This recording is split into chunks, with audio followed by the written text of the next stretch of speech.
નવાનગર ખાતે વિકસિત ભારત સંકલ્પ યાત્રા આવતા ગ્રામજનોએ રોડ બાબતે અટકાવી. દહેગામ તાલુકાના નવાનગર મુકામે જન સુધી જન કલ્યાણની વિવિધ યોજનાઓ પહોંચાડવાના ઉત્તમ હેતુસર શરૂ કરવામાં આવેલ વિકસિત ભારત સંકલ્પ યાત્રાના રથ નવાનગર ગામે આવી પહોંચતા ગ્રામજનો દ્વારા નવાનગર ગામનું હજુ પણ ઈચ્છિત વિકાસ ન થયો હોવાની ઉગ્ર રજૂઆત કરવામાં આવી હતી.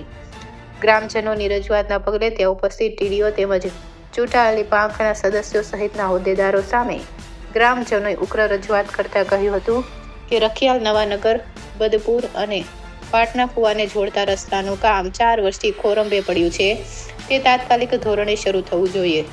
ચૂંટાયેલી પાંખના હોદ્દેદારો તેમજ અધિકારીઓ સહિતના ઉપસ્થિતોએ ગ્રામજનોને મૌખિક ખાતરી આપી પરિસ્થિતિ થાળે પાડવાની કોશિશ કરતા ખુલાસા આપ્યા હતા, પરંતુ નાગરિકોએ તો વિકાસની લેખિત ગેરંટીનો આગ્રહ રાખતા આખરે ગ્રામજનોના રોષને પારખી જતા અધિકારીઓએ રોડ રસ્તા બાબતે તેમજ અન્ય બાબતે લેખિત ખાતરી આપતા યાત્રા આગળ વધી હતી.